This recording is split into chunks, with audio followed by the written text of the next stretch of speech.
한번 따라하겠습니다. 천대까지 받는 은혜.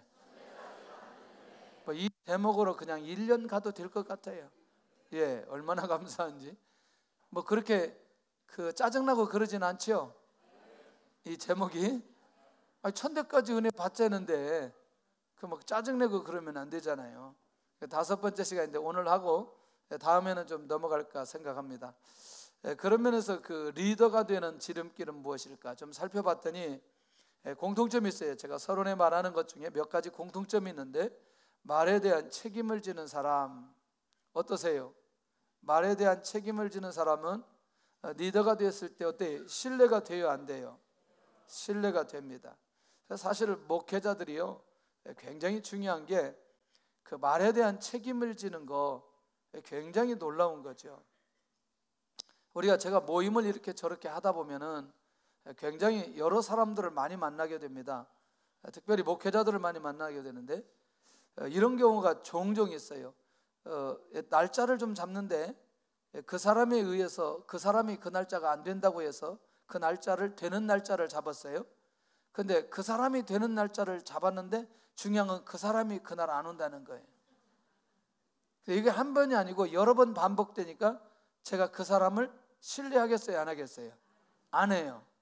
어차피 이 사람하고 약속하면 안 지킬 줄 아는 거예요. 제가 쭉 추적해 봤어요. 그랬더니 이 사람이 나하고 처음 약속할 때도 약속을 안 지켰어요. 약속을 해놓고 이틀 지나더니 내가 그때 시간이 없어서, 그러더니 이거 지금까지 반복하면서 오는 거예요. 신뢰 안 하죠, 제가 이 사람을. 이건 굉장히 중요한 거예요. 보이지 않게 우리 삶 속에 이 약속 하나를 가지고도 굉장한 의미가 그 안에 있어요.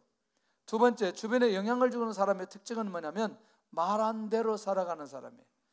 여러분들 100% 말한 대로 살아가는 건 쉽지 않지만 그래도 노력하는 게 보여요, 안 보여요? 보여요. 그러니까 저 사람에게는 저게 지키는 게 매우 어려운 일이다, 그럴 경우는 우리가 알게 되어져요. 그러나 자기가 할 수 있는데도 불구하고 그렇게 살아가지 않을 때는 영향력이 별로 없어요. 그리고 세 번째 보니까 영적인 분위기, 영적인 문화, 영적인 능력, 이렇게 이런 걸 이끌어가는 사람들은 말과 말씀과 삶이 일체감을 이루는 사람들이라는 거죠. 굉장히 중요하죠. 할렐루야. 하나님의 말씀이 있고 삶이 일체감을 이루는 만큼 영적인 문화를 이뤄갈 수 있다. 굉장히 중요한 겁니다. 우리 모두가 교회 안에서 교회 밖에서 영적인 문화를 일으키는 사람들이 될 수 있기를 바라고, 주변의 영향력과 리더가 되는 사람들이 될 수 있기를 바랍니다.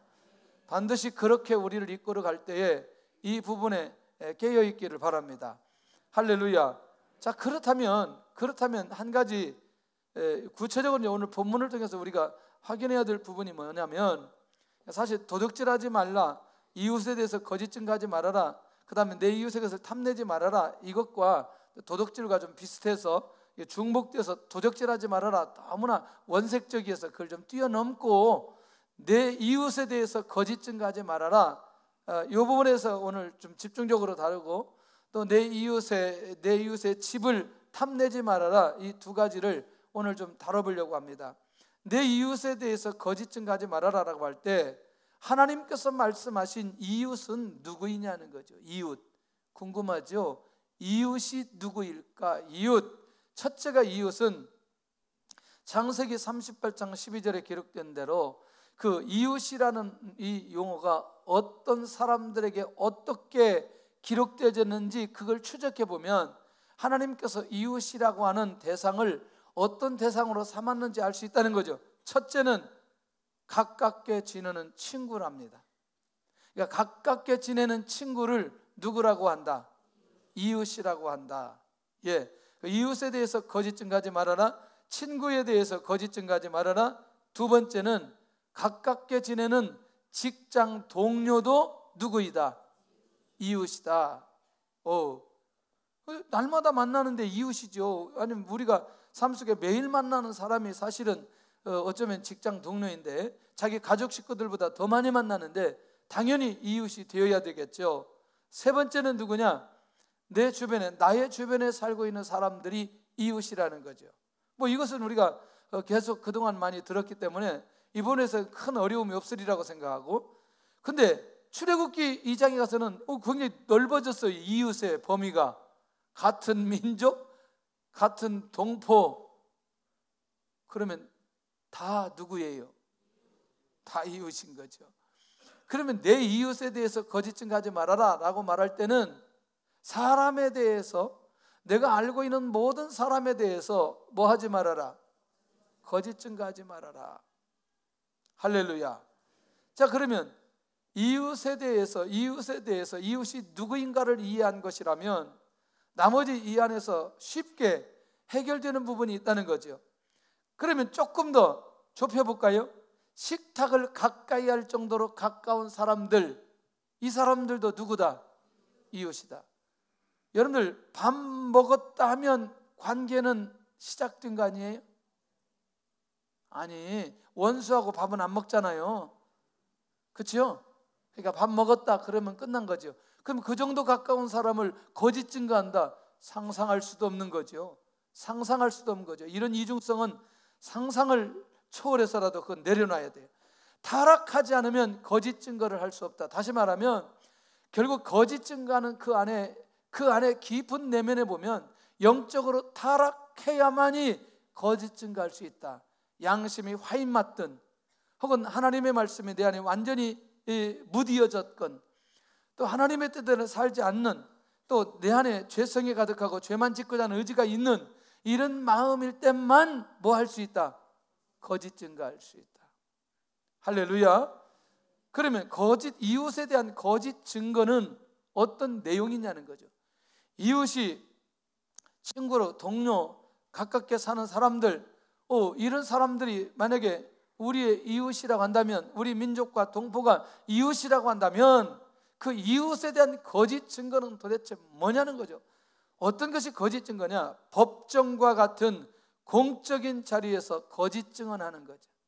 거짓 증언하는 거, 이웃에 대해서 거짓 증언하는 거. 그 다음에 조금 더 가보면 공동체 안에서 사실을 감추고 진실하게 말하지 않고 확대하는 것, 잘못된 것을 계속해서 확대하는 것. 그러니까 이러면 사실을 사실대로 말하지 않는 것, 굉장히 중요한 의미가 있죠. 자, 그 다음에 세 번째는 진리를 밝혀야 할 자리에서 진실에서 떠난 말을 하는 것, 이것들이 거짓 증거라는 거죠. 어떠세요? 저는 이 부분에 대해서 굉장히 중요하다고 생각해요. 어떤 면에서 우리의 삶 속에 정말 하나님 앞에서 나도 모르게 이웃에 대해서 거짓 증거를 할 때는 우리의 자신의 영적인 상태를 살펴봐야 될 필요가 있겠고, 굳이 내가 이웃에 대해서 거짓 증거해야 될 이유가 전혀 없는데도 불구하고 그렇게 해서는 안 된다는 것이죠. 저는요, 정치적인 얘기하고 싶지는 않아요. 다만 그분이 교회 안에 직분자였기 때문에 저는 말하는 거죠. 저는 작년에 그 박근혜 전 대통령 탄핵할 때 그 청문회 유튜브를 쭉 보았습니다. 저는 제 개인적으로 이 대통령이 세워지면 정말 기도를 많이 해요. 하나님, 그 리더십이 흔들리지 않게 하시고 잘 세워지게 하여 주옵소서. 그 박근혜 전 대통령을 위해서도 정말 기도 많이 했어요. 제가 아마 그 많이 들었을 거예요. 함께 기도하자고. 근데 그 중에 한 분이 나와서 이제 청문회를 하는데 이분의 대답이 처음부터 끝까지 하는 말이 저는 잘 모르는 일입니다. 이게 대답이었어요. 누가 또 뭐라고 질문하면 저는 잘 모르는 일입니다. 또 질문을 던지면 제가 그 사람도 잘 모릅니다. 이게 대답이었어요. 근데 나중에 하도 거짓말을 하니까 그분하고 이제 사실 최순실 아느냐 그거였어요. 그랬더니 하도 모른다고 하니까 같이 있는 사진을 갖다 딱 올려놨어요. 이제는 제가 잘 모른다고 말하기는 어렵겠습니다. 이렇게 얘기했어요. 나중에는 그거 근거를 대니까 그렇게 얘기했어요. 그러니까 이 언론이 분노가 일어났어요. 그리고 이 사람의 과거를 전부 다 들춰내고 다 이제 밝혀버리기 시작하는 거죠. 저는 그때 이분이 과거에 무슨 일을 어떻게 했는지 잘 몰랐다가 진짜 과거에 어떻게 거짓 증거했는지 그 내용들이 수북하게 올라오기 시작하면서 언론들이 그렇게 하죠. 이런 사람이 왜 감옥에 안 갔는지 모르겠다고 막 이제 그렇게 막 떠들기 시작했죠. 저는 개인적으로 이 내용을 보면서 마음이 매우 아프더라고요. 굉장히 아프더라고요. 왜냐하면 나중에 제가 이분에 대해서 들은 게 있거든요. 이분에 대해서 들은 게 있거든요.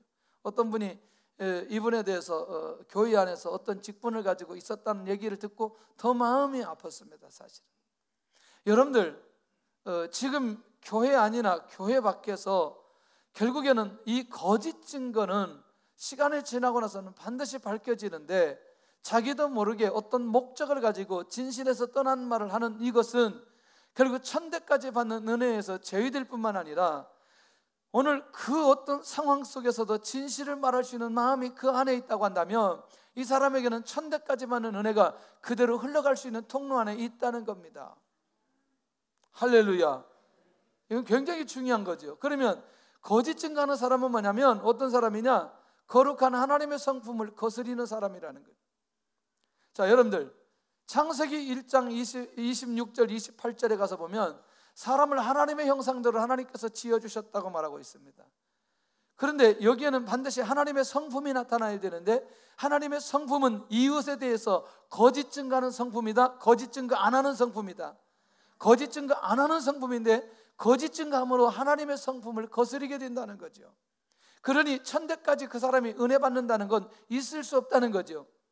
그러면 두 번째는 뭐냐면, 제가 질문을 던질게요. 거짓 증거하는 것은 말로 하는 거예요, 행위로 하는 거예요? 다시, 거짓 증거하는 건 말로 하는 거예요, 행위로 하는 거예요? 그런데 중요한 건 이것을 무하는 것과 동일하게 다룬다.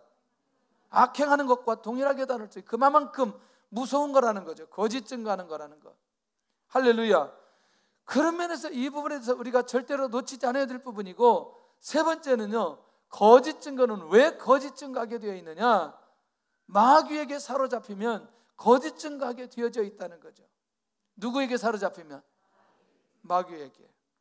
자, 그러면 이거 사실인지 아닌지 확인해 보겠습니다. 시작. 너희는 너희 아비 마귀에게서 났으니 너희 아비의 욕심을 너희도 행하고자 하느니라. 저는 처음부터 살인한 자요 진리가 그 속에 없으므로 진리에 서지 못하고 거짓을 말할 때마다 제 것으로 말하나니 이는 저가 거짓말장이요 거짓의 아비가 되었습니다. 누가 거짓의 아비가 되었다는 거예요? 에? 마귀가. 그러니까 결국에는 마귀에 속한 모든 자들이 뭐 할 수밖에 없다? 거짓말할 수밖에 없다. 할렐루야. 이제 이해되나요? 그러니까 한번 마귀에게 사로잡히면 자기가 아무리 진실을 말하고자 하여도 이게 안 되는 거죠. 근데 이상하죠? 한번 거짓말로 시작하면 계속 뭐 해야 돼요? 거짓말해야 돼요. 끊임없이 거짓말해야 돼요.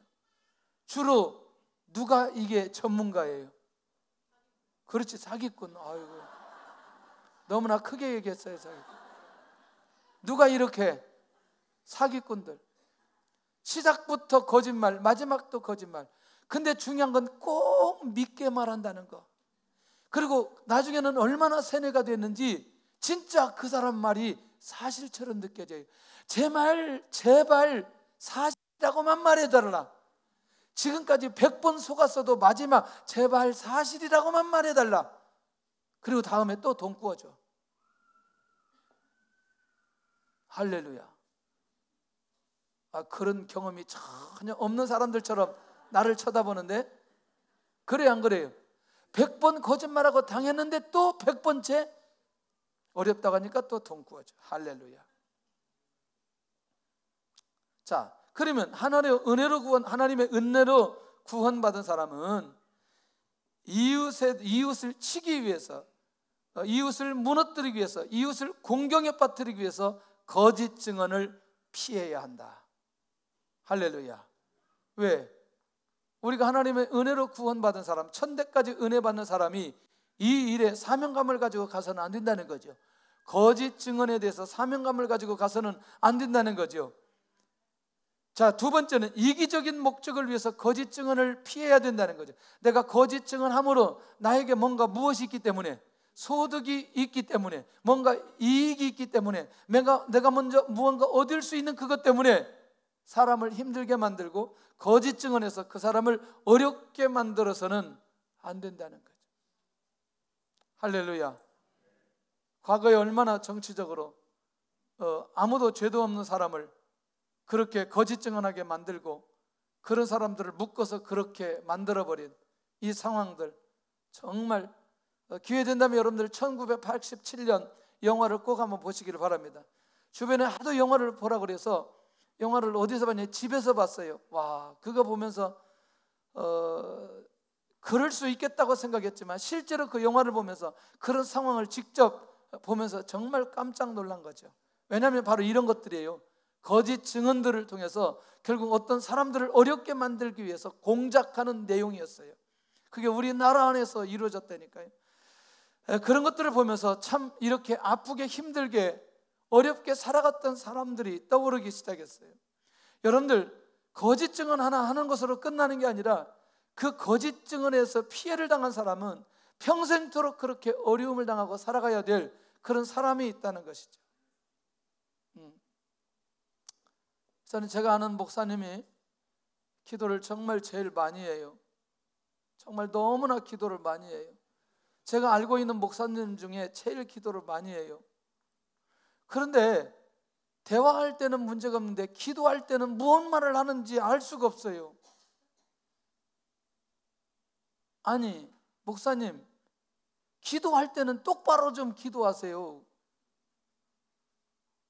그랬더니 내가 말이야 중앙대학교 총학생회장이었어. 그런데 유신 때 내가 끌려갔잖아. 왜 끌려갔어? 내가 총학생회장이었다니까. 그런데 어디다 대고 고문한 줄 알아? 내 혀야 대고 고문했어. 너무너무 똑똑한 분이에요. 지금도 자기 동기들 위아래는 전부 다 중요한 곳에 다 있어요. 그래서 내가 내 자신도 모르게 내가 바른 말을 하는데 이렇게 기도할 때는 정확한 소리가 안 나온다는 거예요. 내가 그 뒤로 단 한 번도 그 목사님한테 그걸 묻지를 않았어요. 왜 그 발음을 똑바로 하라 그런 얘기를 묻지를 않았어요. 얼마나 바르게 하려고 애를 쓰는지, 얼마나 억울하게 살아가는 사람들 억울하게 살아가지 않도록 그렇게 하는지, 정말 제가 그러면서 그 얘기를 들으면서 마음이 정말 아프더라고요. 그러면서 우리는 다른 사람이 피해가 갈 정도의 거짓 증거나 이런 것들이 있어서는 안 된다는 거죠.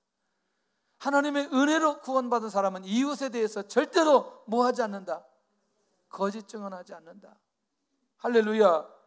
그러면 천대까지 은혜 받는 사람은 누명을 쓴 이웃을 위해서 진실을 말하고 말할 수 있는 사람이다. 할렐루야. 우리 안에 이런 중심과 이런 자세가 우리 안에 있기를 바랍니다. 할렐루야. 이건 굉장히 중요한 거예요. 이건 뭐냐면 자신에게 어려움이 온다 해도 진실을 말하는 사람은 천대까지 은혜 받는 사람 아니겠나 라고 하는 거죠. 중국 얘기하겠습니다. 전화가 왔어요. 어디에서 전화 왔냐면 두 군데서 전화가 왔어요. 종교국에서 전화 오고 공항국에서 전화가 왔어요. 저를 좀 보자는 거죠. 두 군데에서 전화 오면 이상한데, 그런데 공항국에서 공항국으로 오라는 게 아니고 종교국으로 오라는 게 아니라 어디로 오라고 하느냐? 우리가 사는 우리가 스치고 이게 3구인데 3구로 오라는 거죠. 그래서 갔어요. 갔는데 목사님을 잡아놓고 있는 거죠. 그래서 목사님이 여기 와서 선교하다가 붙들린 거예요. 그러면서 저보고 이제 이분을 아느냐고 물어보는 거예요. 이분을 아느냐고. 여러분들, 이분을 안다고 해야 돼요? 모른다고 해야 돼요? 뭔 소리? 이분을 안다고 말해야 돼요? 모른다고 말해야 돼요? 뭔 소리? 알아듣지. 짬뽕이 돼, 이 얘기가. 안다고 해야 돼요? 모른다고 해야 돼요? 아니, 지금 이렇게 우리 교회 영성이 지금 이게 한 목소리로 안 나오는 거예요.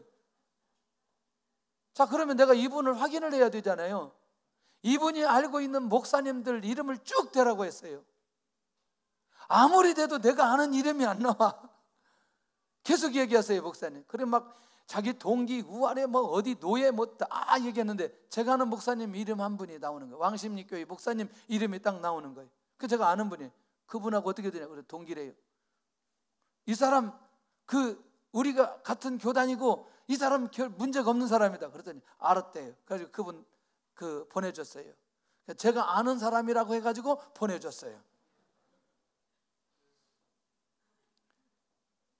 얼마나 감사한 일이에요. 아니 나 끝까지 안다고 나는 안다는 걸 찾으려고 했으니까 어차피 이걸 나는 이 사람들이 알잖아요. 목적이 뭔지.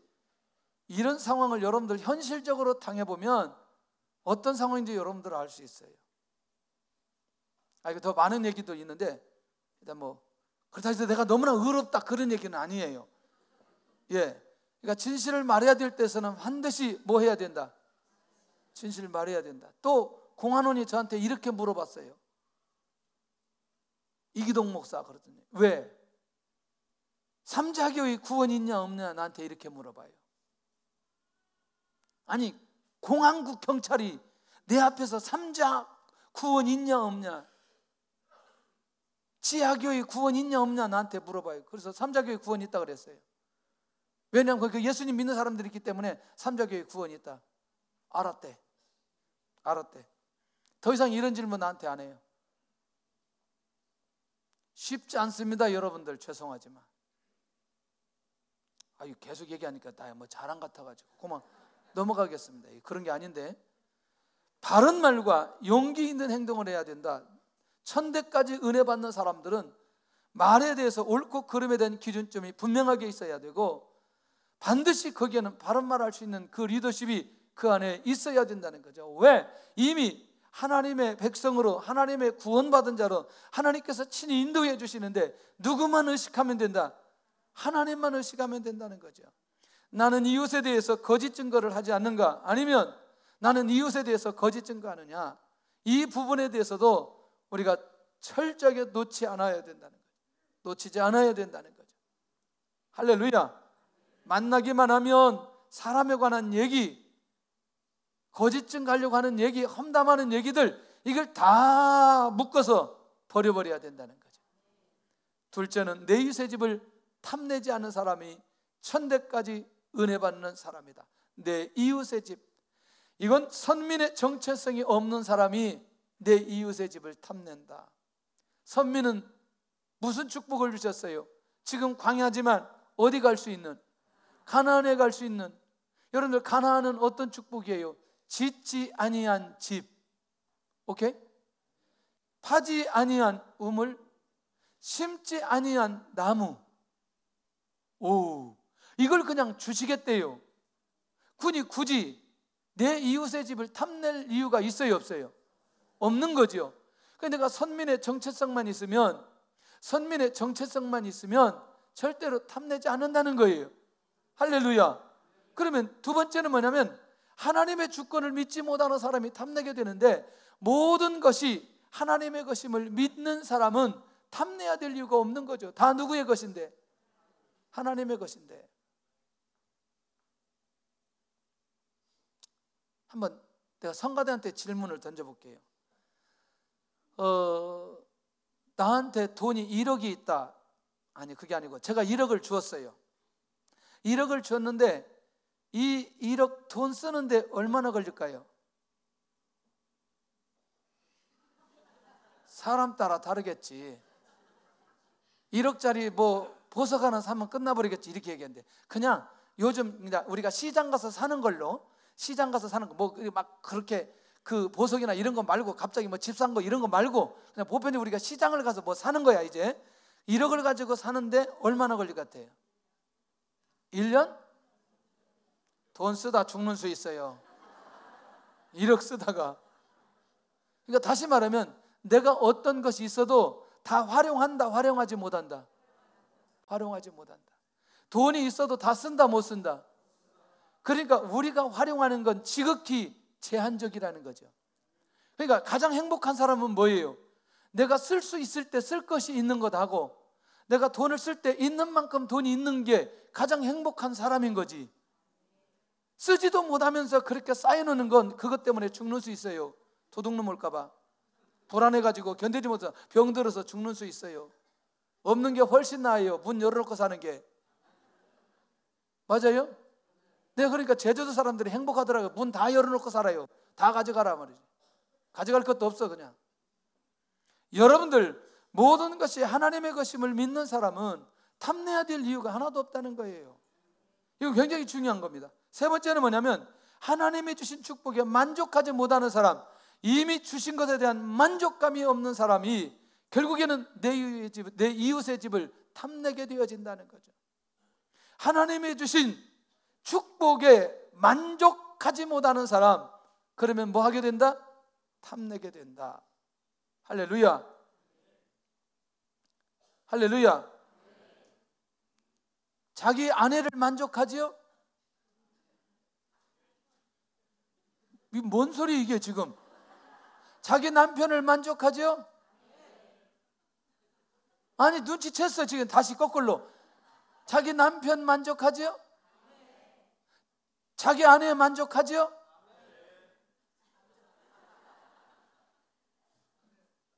일부 때는 아예 아내들이 대답을 안 해.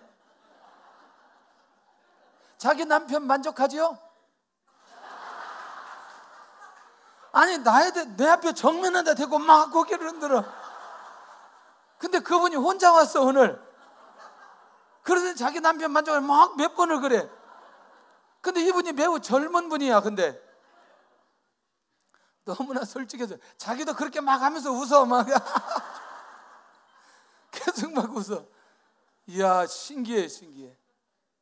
여러분들이요, 이웃의 집을 탐내지 않는 사람은 자기 남편을 만족하는 사람, 자기 아내를 만족하는 사람, 이웃의 집을 탐내야 될 이유가 없는 거죠. 네. 살아봐요. 다 마찬가지야. 다 마찬가지. 뭐 힘들어. 다 마찬가지야. 힘들어. 재미있는 일이 있었어요. 제가 아는 분 중에 나이가 14살짜리하고 결혼을 했어요. 밑으로 14살이에요. 그러니까 아내가 14살이에요. 어? 10살 아래, 14살 아래. 내가 뭐라 그랬어요?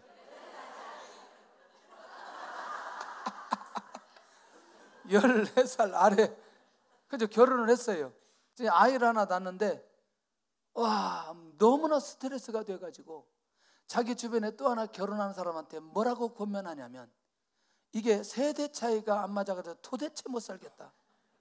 그래가지고 이게 이제 이분은 벌써 이제 50 가까이 됐는데 이 아내 눈치 보느라고 이게 어떻게 하지를 못하고 있어요.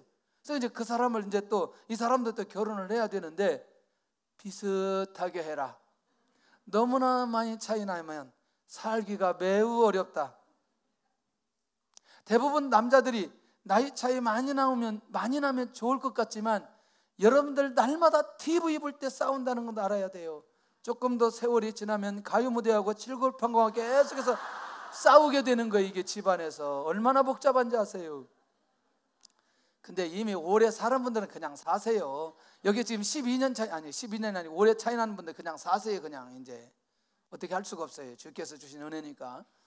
지금 이제 시작하려고 하는 거예요. 이건 뭐냐면 누구하고 살든지 만족이 있다 없다? 만족하고 살으라는 거죠. 하나님의 은혜인 줄로 믿고. 할렐루야. 그러면 내 이웃의 집을 탐내지 않는다는 거예요. 왜 설교 듣다 왜 자기들끼리 얘기하는 거예요 지금? 둘이 천생연분에 걱정하지 말고 그냥 뭐라고 만족하라고. 본인이나 만족하고 살아요. 뭐 그렇게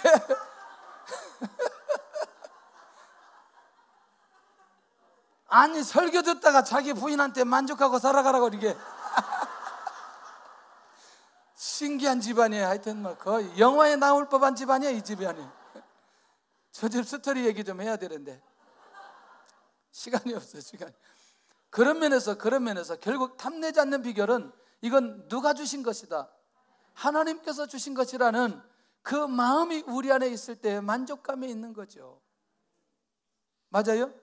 그러니까 결국 뭐냐면 우리가 내 안에서 자꾸 그런 마음이 집중되어질 때 내가 정말 만족감이 있느냐 없느냐, 하나님의 축복에 대해서 내가 어떤 입장에 서느냐, 이게 중요하다는 거죠.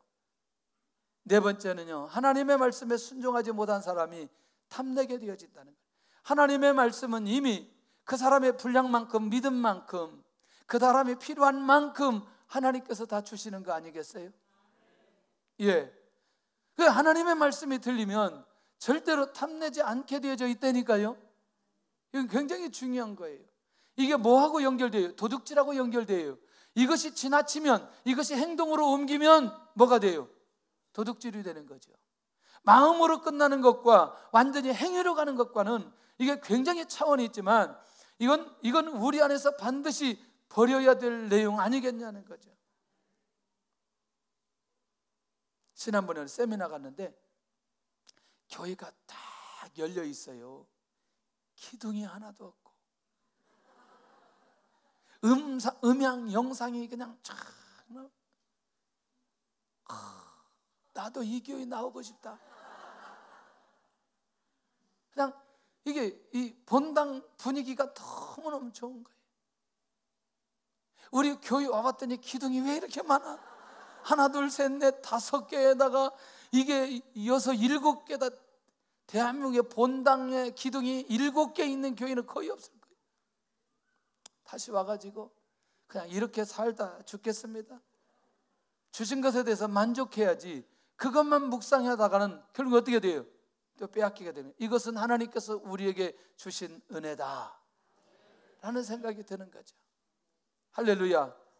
혹 우리 중에 성령께서 역사해 주셔서 교회 한번 다시 한번 짓자 라고 얘기가 나온다면 그때 기둥 없는 교회를 한번 짓고 싶은 마음이 마지막 한 번은 있어요.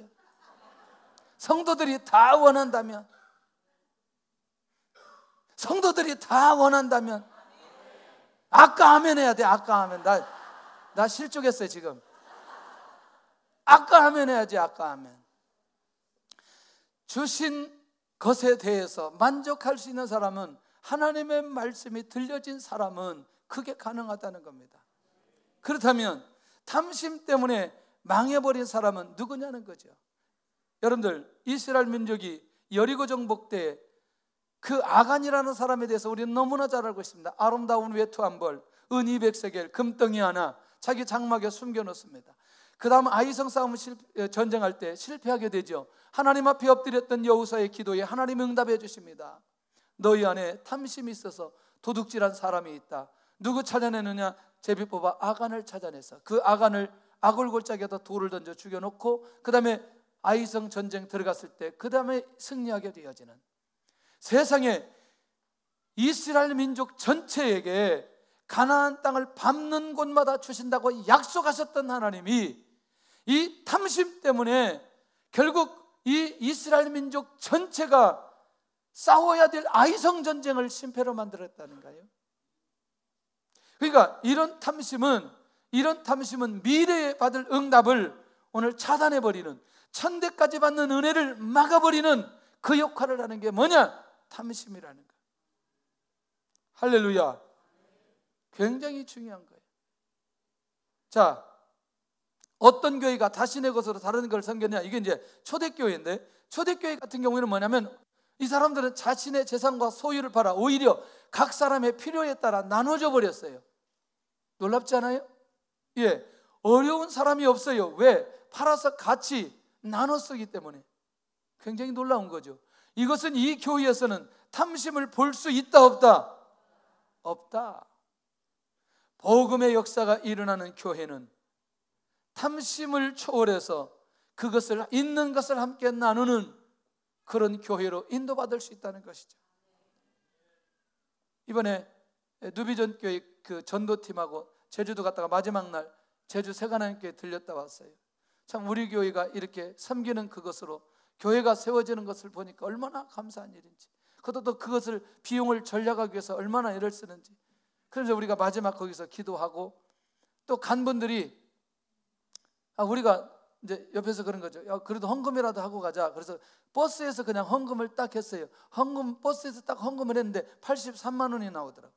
그 83만 원이 나온 걸 그대로 전달하고 이 교회가 하나님의 은혜 가운데 잘 세워지면 좋겠다. 그렇게 하고 이제 우리가 왔어요.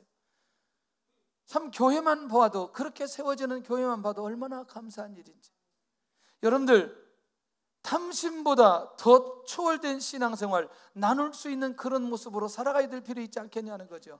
우리 여러분들 얼마나 잘 알아요. 바나바는요, 이게 이제 그 초대교회 문화가 그런 문화가 되니까 자기의 밭을 팔아가지고 사도들 앞에 내놓고 어렵게 사는 사람들이 함께 나누는 일에 바나바가 쓰임받았던 거 기억하시나요? 이게 사도행전 4장 37절이에요. 그런데 이걸 보고 흉내내는 사람이 있었어요. 누구예요? 아나니아 사피라. 아나니아와 사피라. 여러분들 그거 내는데 그게 아까워가지고 다 내지 못하고 그런 또 어려운 상황을 경험했던 이 상황들도 우리가 또 볼 수 있다는 거죠. 여러분들 탐내는 탐내지 않는 정도가 아니라 결국에는 우리가 섬기는 때까지 가야 될 필요가 있다는 거죠.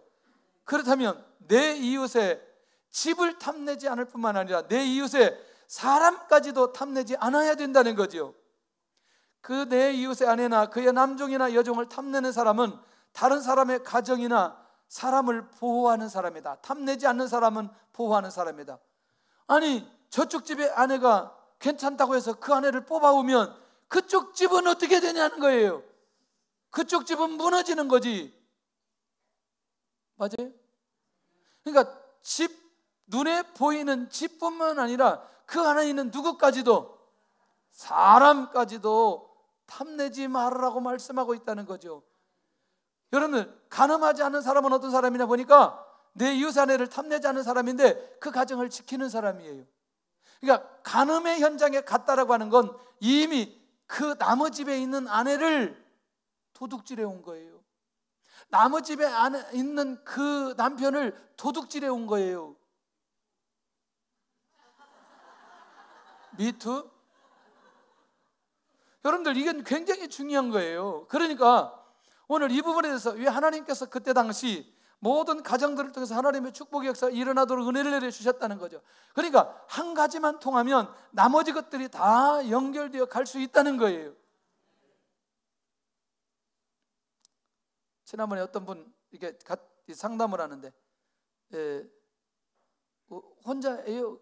돌싱이라고 그래요. 돌싱. 난 돌싱 그 별로 안 좋아하는데 어쨌거나 이 얘기를 쭉 하는데 상황 얘기를 하는 거죠. 결혼 전부터 빚을 너무나 많이 졌고 결혼하면서부터 돈을 가져온 적이 한 번도 없고 오히려 빚만 더 많이 해서 이게 도저히 같이 살기가 어려워서 그랬다. 근데 이분은 이제 신앙생활을 한 지 얼마 안 된 분이에요. 이미 뭐 40이다 50이 넘어서 이제 50대 중반에 신앙생활을 다시 시작한 분이 이제 시작한 분이기 때문에 이전의 상황은 뭐 그것도 아주 불교 골수분자였다가 돌아왔는데 뭐 그런 눈이 없었겠죠. 그러나 믿음을 가지고 하나님의 인도를 받고 눈을 뜬 사람들에게 입장에서 본다면 그 남편을 위해서 끊임없이 한 40일만 매일 밤 눈물로 엎드린다면 하나님께서 안 잡겠어요?